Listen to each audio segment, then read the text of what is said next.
तो दोस्तों भारतीय रेलवे ने रेलवे इतिहास का सबसे बड़ा टेंडर इनवाइट किया है। इस टेंडर में लगभग 31,000 करोड़ रुपए की लागत से 90,000 वैगन्स की सप्लाई भारतीय रेलवे को की जाएगी, जहां पर जो मैन्युफैक्चरिंग है वो पूर्ण स्वदेशी रूप से भारत में होनी है। और रेलवे के इस मेगा टेंडर में लगभग 16 कंपनियां पार्टिसिपेट करने वाली हैं, जहां पर रेलवे की रिपोर्ट के मुताबिक 16 वैगन्स निर्माता भारतीय रेलवे के इस मेगा टेंडर में पार्टिसिपेट कर चुकी हैं, जिसमें शामिल हैं Titagarh wagons, Texmaco rail and engineering, Hindustan engineering and industries limited, oriental rail infrastructure, Jupiter wagons, Jindal rail infrastructure और भी बहुत सारी कंपनियां। जहां पर रिपोर्ट्स में बताया गया है कि इसमें से 10 कंपनियों को सिलेक्ट किया जाएगा जो भारतीय रेलवे के लिए 90,000 वैगन्स की सप्लाई करेंगे। और ये टेंडर 3 सालों के लिए होगा, यानी पर ईयर 30,000 वैगन्स की सप्लाई होनी है। वहीं यहाँ पर सबसे बड़ा सवाल ये आता है कि भारतीय रेलवे आखिर इतने बड़े मेगा टेंडर को क्यों इनवाइट करी है। तो दोस्तों जैसे कि हम सभी जानते हैं, भारतीय रेलवे का जो मैक्सिमम बजट है वो फ्रेट से आता है और अभी तक भारतीय रेलवे 9,000 से 10,000 के बीच में ही वैगन्स की आपूर्ति कर रही थी।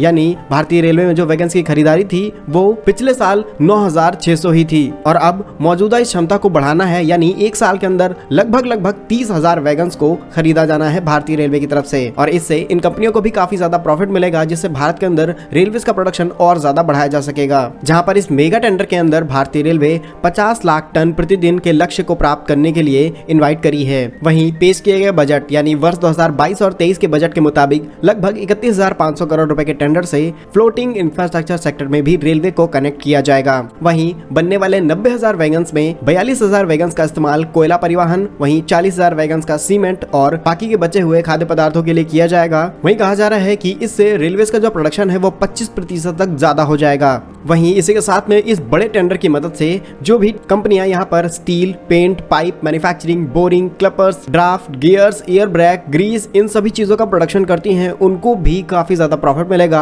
क्योंकि ये एक मेगा टेंडर है और इन सब चीजों की रिक्वायरमेंट इसमें पड़ने वाली है। वहीं कुछ दिनों पहले प्रधानमंत्री नरेंद्र मोदी जी द्वारा गुजरात में स्थित दाहोद वर्कशॉप को भी अपग्रेड किया जाएगा और इसमें लगभग 20,000 करोड़ रुपए की लागत से बहुत बड़े पैमाने पर इलेक्ट्रिक लोकोमोटिव्स की मैन्युफैक्चरिंग की जाएगी, जो भारत की खपत के साथ साथ दुनिया के अलग अलग देशों में एक्सपोर्ट भी किए जाएंगे। तो दोस्तों भारतीय रेलवे आत्मनिर्भर भारत मिशन के तहत अपने नेटवर्क को भारत में बढ़ाने में लगा हुआ है। भारतीय रेलवे के इस मेगा टेंडर के बारे में आप लोगों का क्या कहना है, कमेंट बॉक्स में अपनी राय जरूर लिखिएगा। भारत के ऐसे ही यूजफुल एंड इन्फॉर्मेटिव वीडियोस पाने के लिए हमारे यूट्यूब चैनल को सब्सक्राइब जरूर कर लीजिए। मिलेंगे हम आपको एक नई और इंटरेस्टिंग वीडियो में, तब तक के लिए वंदे मातरम, भारत माता की जय।